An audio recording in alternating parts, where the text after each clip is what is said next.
దీపాలి దీపాలి దీపాలి.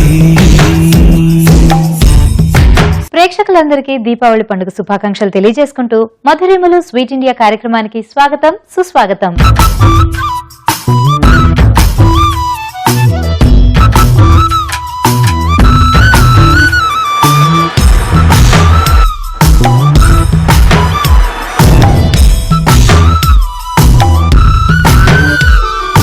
దీపాలి దీపాలి. దీపావళి అంటే దీపాల పండుగ అని అందరికీ తెలుసండి. కాకపోతే మీ అందరికీ తెలియని విషయం ఏంటంటే దీపావళి స్వీట్స్ పండుగ కూడా అండి. ఈ పండుగ రోజు చక్కగా సాయంత్రం పూట స్వీట్స్ అనే కాదండి, పొద్దున పూట పూజ చేసుకుంటారు. కొంతమంది లక్ష్మీ వ్రతాలు కూడా ఈ రోజే జరుపుకుంటూ ఉంటారు కదా. మరి అటువంటి వాళ్ళు అమ్మవారికి నైవేద్యం సమర్పించాలంటే ఒక చక్కటి నైవేద్యపు వంటకాన్ని దీపావళి పండుగ స్పెషల్ గా మీకు పరిచయం చేయబోతున్నాను. మరి ఆ నైవేద్యపు వంటకమే బాదం పరమాన్నం.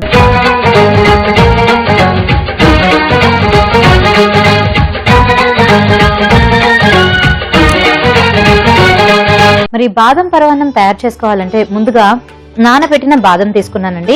దీన్ని ఏంటంటే ఓవర్ నైట్ మనం నానబెట్టుకొని చక్కగా దానిపైన ఉన్న పొట్టు తీసేసాను. సో దీన్ని తీసుకుంటున్నాను. దగ్గరగా ఒక 10 బాదం దాకా తీసుకున్నానండి నేను.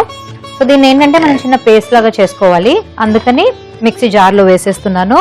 అలాగే దీన్ని నార్మల్ గా వాటర్ యాడ్ చేసుకొని కూడా పేస్ట్ చేసుకోవచ్చు, కాకపోతే నేను కొంచెం పాలతో మిక్స్ చేస్తున్నాను.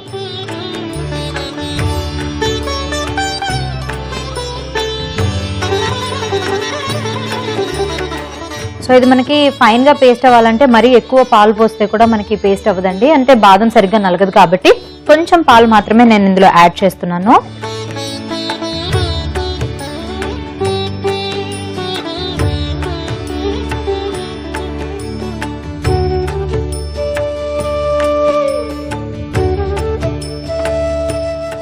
మనకి ఏంటంటే ఇంకొంచెం తక్కువ పాలు కూడా పోసుకోవచ్చండి. మనకి ఏంటంటే ఇది బాగా పేస్ట్ అయిపోయింది కాబట్టి, ఎలాగో మనం ఈ పేస్ట్ ని పేస్ట్ లాగా యూజ్ చేయట్లేదు, ఈ పేస్ట్ ని మళ్ళీ మిగతా పాలలో కలిపేసుకుంటున్నాం కాబట్టి ఇది కొంచెం పల్చనైనా పర్వాలేదు. లేదు అని అంటే మనకి పేస్ట్ విడిగా వేసుకోవాలి అనుకుంటే కనుక కొంచెం థిక్ పేస్ట్ లాగా చేసుకుంటే బాగుంటుంది. సో ఈ తయారు చేసుకున్న బాదం పాల పేస్ట్ ని మిగతా పాలలో నేను కలిపేస్తున్నాను.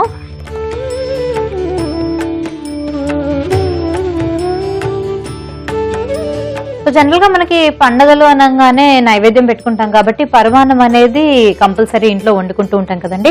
సో దానికి ఏంటంటే అన్న పరమాన్నము బియ్యంతో తయారు చేసుకునేవి జనరల్ గా చేస్తూ ఉంటాయి. ఎప్పుడో ఒకసారి మనం సేమియా లేదంటే సగ్గు బియ్యంతో పాయసం లాగా చేస్తూ ఉంటాం కదా.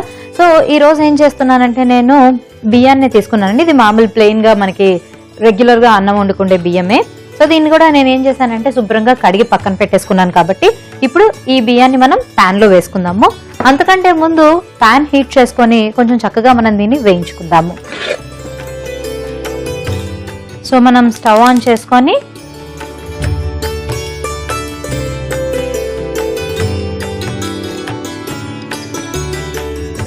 నెయ్యిని మనం ఈ ప్రెషర్ కుక్కర్ అంతా కూడా ఈ విధంగా స్ప్రెడ్ చేసేసుకుందాము.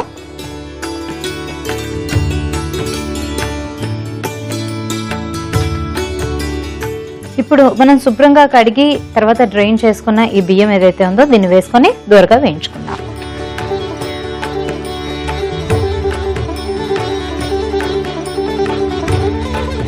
సో దీనివల్ల ఏంటంటే మనకి కొంచెం టేస్ట్ అనేది ఎన్హాన్స్ అవుతుందండి. మామూలుగా అయితే మనం అన్నం వండుకునేటప్పుడు నార్మల్గా 1కి 2 కప్పుల వాటర్ యాడ్ చేసుకొని, ఒక బియ్యానికి 2 కప్పుల వాటర్ యాడ్ చేసుకొని అలా డైరెక్ట్గా మనం పెట్టేసుకుంటూ ఉంటాం కదా. అలా కాకుండా చక్కగా ఇది నెయ్యిలో వేగుతూ ఉంటే కనుక చాలా బాగుంటుంది. దట్ స్వీట్ కాబట్టి ఈ టేస్ట్ అనేది, నెయ్యి టేస్ట్ అనేది బియ్యానికి కూడా చాలా బాగా పట్టి ఇంకా టేస్ట్ అనేది కొంచెం బాగా ఇంప్రూవ్ అవుతుంది. ఇక వంటలు పక్కన పెట్టేసి మనం పండుగ విషయానికి వస్తే చాలా అంటే చాలా జాగ్రత్తగా ఉండాలండి దీపావళి రోజు. ఎందుకంటే పిల్లలు చాలా ఎక్సైట్ అవుతూ ఉంటారు, చాలా ఆనందంగా ఉంటారు. అసలు ఎప్పటి నుంచో సంక్రాంతి, దీపావళి ఈ 2 పండుగల కోసం పిల్లలు బాగా ఎదురు చూస్తూ ఉంటారు అనమాట. ఎప్పుడెప్పుడు టపాకాయలు కాల్చుకోవాలి, ఎప్పుడెప్పుడు గాలిపటాలు ఎగరేసుకోవాలి అనుకుంటూ పిల్లలందరూ చాలా ఇంట్రెస్టెడ్ గా ఉంటారు. మరి అలా చిన్నపిల్లల్ని ఒక్కళ్ళనే వదిలేయకుండా కంపల్సరీ పెద్దవాళ్ళ ఆధ్వర్యంలోనే వాళ్ళు ఈ టపాసులు కాల్చుకునేటట్టుగా చూస్తూ ఉండాలండి.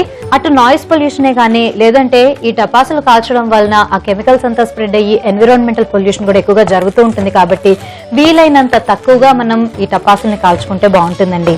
అందులోనూ మనకి ఏంటంటే కొంచెం ఈకో ఫ్రెండ్లీగా ఉండేలాంటివి, అంటే ఇంట్లోనే మనం తయారు చేసుకునే మతాబులు, చిచ్చుబుడ్లు అట్లాంటివి కాల్చుకుంటే కనుక ఇంకా మంచిది. మనకి బియ్యం చక్కగా కొంచెం వేగినట్టు తెలుస్తుందండి. రంగు కూడా లైట్ గా మనకి మారింది కాబట్టి ఇంకా మనం పాలు యాడ్ చేసేసుకుందాము.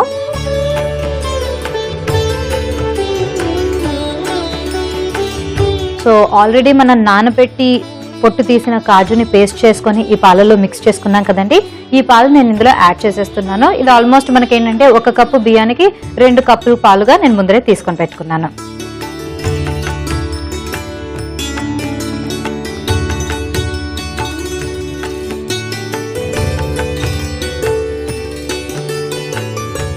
సో ఇదంతా ఒక్కసారి బాగా కలిసేలాగా చూసుకుందాం.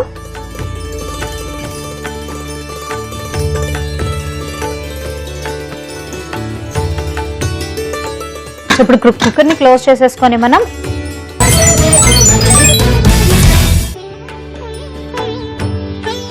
మనకి 2-3 విజిల్స్ రావడం అలాగే కుక్కర్ చల్లారడం కూడా అయిపోయింది కాబట్టి ఒక్కసారి మూత తీద్దాం.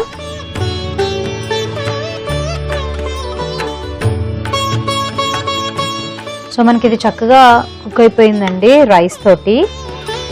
అయితే మళ్ళీ ఒకసారి మనం స్టవ్ ఆన్ చేసుకుందాము. తర్వాత మనకి ఏంటంటే ఇందులో పంచదార వాడట్లేదు కదా, బెల్లంతో తయారు చేసుకుంటున్నాం కాబట్టి ఈ తురిమిన బెల్లాన్ని కూడా అన్నంలోకి యాడ్ చేసేద్దాం.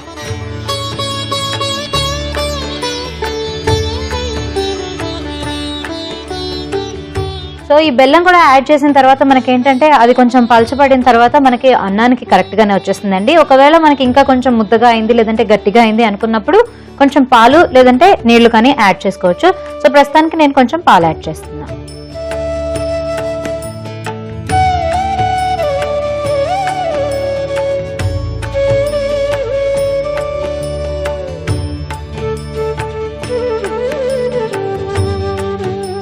నెక్స్ట్ వచ్చి దీనికి కావాల్సిన డ్రై ఫ్రూట్స్ ని మనం రెడీ చేసుకుందాం. సో దానికోసం మరో ప్యాన్ పెట్టుకుందాము.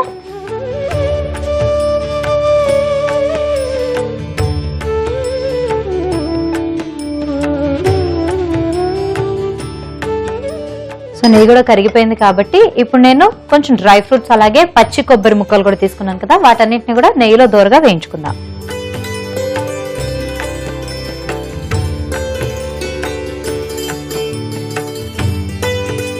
సో కొన్ని పచ్చి కొబ్బరి ముక్కలు కూడా యాడ్ చేస్తున్నాను.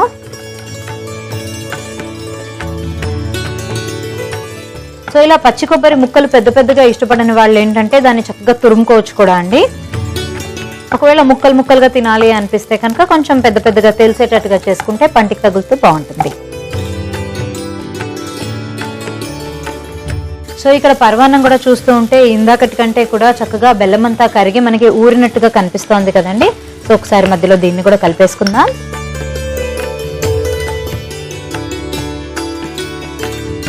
సో ఈ ముక్కలన్నీ కూడా చక్కగా మనకి రంగు మారుతున్నాయి కాబట్టి స్టవ్ ఆఫ్ చేసుకొని ఈ ముక్కల్ని కూడా మనం పరవాన్నంలో కలిపేసుకుందాం.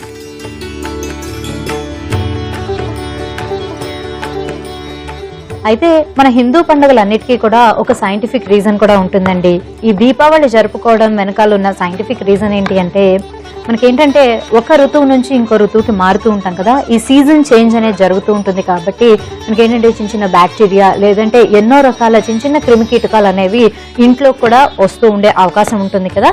సో అందుకని ఈ టపాసుల వాసన వలన కూడా అవన్నీ చచ్చిపోయే అవకాశం ఉంటుందండి. అంటే ప్రస్తుతానికి ఇప్పుడు మనం వర్షాకాలం నుంచి చలికాలంలోకి ఎంటర్ అవుతూ ఉంటాం కదండి. మరి ఈ సమయంలో పుట్టే ఆ క్రిమికీటకాలన్నీ కూడా మనకి టపాసుల వాసన వలన అవి చచ్చిపోతాయట. అందుకనే కాకర పువ్వొత్తులు లాంటి చిన్న చిన్న టపాసులు ఏవైతే ఉంటాయో వాటిని ఇంట్లో కాల్చుకుంటే కనీసం ఒక్కటైనా కూడా మంచిది అని అంటూ ఉంటారు. అయితే ఈ విషయం చెప్పాం కదా అని చెప్పేసి దయచేసి పెద్ద పెద్ద టపాసుల్ని ఏవి ఇంట్లో వెలిగించే ప్రయత్నం మాత్రం అసలు చేయకండి. ఓకే, ఇదంతా కూడా చక్కగా కలిసిపోయింది కాబట్టి మనం ఇంకా డిష్ అవుట్ చేసేసుకుందాం.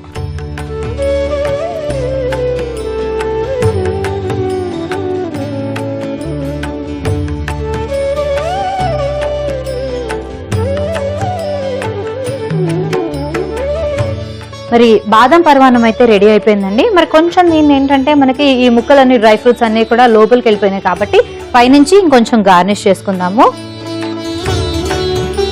కాజు కిస్మిస్ అలాగే బాదం తోటి ఫైనల్ గా కొంచెం గార్నిష్ చేసుకుందాం.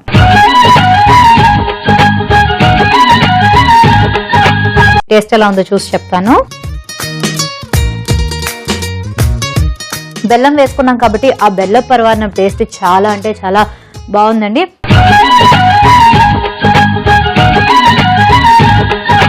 మరి ఈ బాదం పరమాన్నాన్ని మీరు కూడా తయారు చేసుకోవాలంటే దీనికి కావాల్సిన పదార్థాలు, తయారు చేసుకునే విధానం మరొకసారి చూడండి. బాదం పరమాన్నంకి కావలసిన పదార్థాలు: నానబెట్టి చెక్కు తీసిన బాదం, నానబెట్టిన బియ్యం, పాలు, నెయ్యి, బెల్లం, కాజు, కిస్మిస్. బాదం పరమాన్నం తయారు చేసుకునే విధానం: ముందుగా నానబెట్టిన బాదం కొంచెం పాలు మిక్సీ జార్లో వేసి మెత్తగా పేస్ట్ లా చేసుకుని మరికొంచెం పాలతో మిక్స్ చేసుకోవాలి. ఇప్పుడు స్టవ్ ఆన్ చేసి పాన్ పెట్టి నెయ్యి వేసి కడిగిన బియ్యాన్ని వేసి దోరగా వేయించుకోవాలి. తరువాత ఒక బియ్యానికి 2 మోతాదులో పాలు తీసుకొని మూత పెట్టి 2 విజిల్స్ వచ్చేదాకా ఉడికించుకోవాలి. తరువాత మూత తీసి సరిపడ బెల్లం వేసి కలిపి ఇంకొంచెం ఉడకనివ్వాలి. ఈలోపు మరో పాన్ పెట్టి డ్రై ఫ్రూట్స్, కొబ్బరి ముక్కలు దోరగా వేయించుకొని ఉడికిన పరమాన్నంలో కలిపితే బాదం పరమాన్నం రెడీ.